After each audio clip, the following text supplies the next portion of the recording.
ఒక నిరసన కార్యక్రమంలో పాల్గొనడం జరిగింది. అయితే పూర్తి వివరాల్లోకి వెళ్తే ఈ రోజు తాజాగా చూసుకుంటే సీఎం రేవంత్ రెడ్డి, కాంగ్రెస్ పార్టీ మంత్రులు అండ్ ఎమ్మెల్యేలు, ఎమ్మెల్సీలు ప్రతి ఒక్కరు కూడా రోడ్డు మీద నిరసన తెలియజేయడం జరిగింది.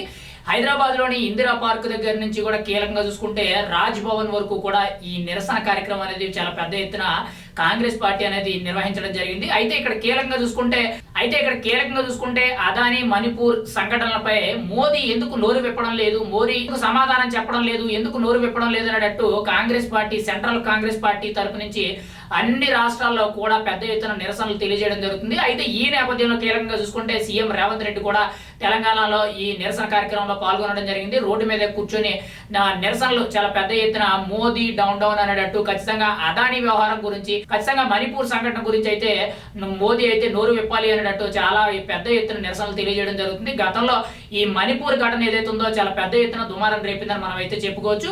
అయితే రీసెంట్ గా అదానీకి సంబంధించిన ఏదైతే కొన్ని కోట్ల రూపాయలు స్కామ్ జరిగిందనేటట్టు, మెయిన్ గా తన కంపెనీ ప్రొడక్ట్స్ ఏవైతే ఉన్నాయో అవి కొన్ని రాష్ట్ర ప్రభుత్వాల నేతలకి కీలకంగా చూసుకుంటే లంచాలు ఇచ్చి మరీ కూడా ప్రాజెక్టులు ఓకే చేయించుకొని మోసాలు చేశారు అనేటట్టు కొన్ని ఆరోపణలు ఏవైతే వచ్చినాయో, ఈ బలమైన 2 కారణాల మీద ఇప్పటి వరకు కూడా ప్రధానమంత్రి మోదీ ఎటువంటి సమాధానం చెప్పకపోవడం అనేది కొంత ఆశ్చర్యానికి గురి చేస్తుందని మనం చెప్పుకోవచ్చు. ఈ నేపథ్యంలో బీజేపీ పార్టీ మీద కానీ, ప్రధానమంత్రి నరేంద్ర మోదీ మీద చాలా పెద్ద ఎత్తున రాష్ట్ర వ్యాప్తంగా కానీ, దేశవ్యాప్తంగా కానీ నిరసనలు అనేవి వెల్లువెత్తుతున్నాయని మనం అయితే చెప్పుకోవచ్చు. అయితే ఆ సందర్భంగా కీలకంగా చూసుకుంటే ఈ రోజు హైదరాబాద్ లోని ఇందిరా పార్క్ దగ్గర నుంచి కూడా రాజ్ భవన్ వరకు కూడా సీఎం రేవంత్ రెడ్డి తన మంత్రివర్గ సభ్యులైన బట్టి విక్రమార్క గాని, కోమటిరెడ్డి వెంకటరెడ్డి గాని, కీలకంగా చూసుకుంటే ఉత్తమ్ కుమార్ రెడ్డి గాని, మెయిన్ గా పొంగులేటి శ్రీనివాసరెడ్డి, ఇలా కీలక నేతలు ఎవరైతే ఉన్నారో వాళ్ళు, ఎమ్మెల్యేలు, ఎమ్మెల్సీలు ప్రతి ఒక్కరు కూడా, even Congress party local cadre ఎవరైతే కార్యకర్తలు ఉన్నారో వాళ్లతో సహా ప్రతి ఒక్కరు కూడా ఈ రోజు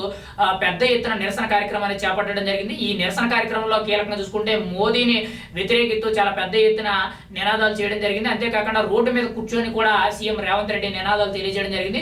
ఏదేమైనా సరే మోదీకి వ్యతిరేకంగా పలు రాష్ట్రాల్లో అయితే చాలా పెద్ద ఎత్తున నిరసనకారులు అయితే కాంగ్రెస్ పార్టీ తరపు నుంచి తమ నినాదాలు అయితే వెల్లడించడం జరిగింది. ఖచ్చితంగా అదానీ మణిపూర్ ఘటనలు ఏవైతే ఉన్నాయో వాటికి సంబంధించి పూర్తి స్థాయి విచారణ కానీ, పూర్తి వివరాలు అనేది వెల్లడించాలి అనేటట్టు, దాని మీద స్పందించాలి అనేటట్టు కాంగ్రెస్ పార్టీ నేతలందరూ కూడా చాలా పెద్ద ఎత్తున నిరసనలు చేయడం జరిగింది. మరి రాబోయే రోజుల్లో దీని మీద ప్రధానమంత్రి నరేంద్ర మోదీ కానీ, బీజేపీ తరఫున పెద్దలు ఎవరైతే ఉన్నారో అమిత్ షా కానీ, జేపీ నడ్డా కానీ, ఇలా కీలక నేతలు ఎవరైతే ఉన్నారో, కేంద్ర మంత్రులు ఎవరైతే ఉన్నారో వీళ్ళందరూ కూడా ఎటువంటి స్పందన ఇస్తారు, ఖచ్చితంగా మణిపూర్ ఘటన మీద కానీ, అదానీ సంఘటన మీద కానీ ఎటువంటి చర్యలు తీసుకుంటారనేది మనం అయితే చూడాలి. కానీ రాష్ట్ర వ్యాప్తంగా కాదు, దేశవ్యాప్తంగా మోదీ మీద కొంత వ్యతిరేకత పెరుగుతుంది. కాంగ్రెస్ అయితే పెద్ద ఎత్తున ఈ వ్యతిరేకతను ప్రజల వద్దకు తీసుకెళ్లే విధంగా కొన్ని ప్రయత్నాలు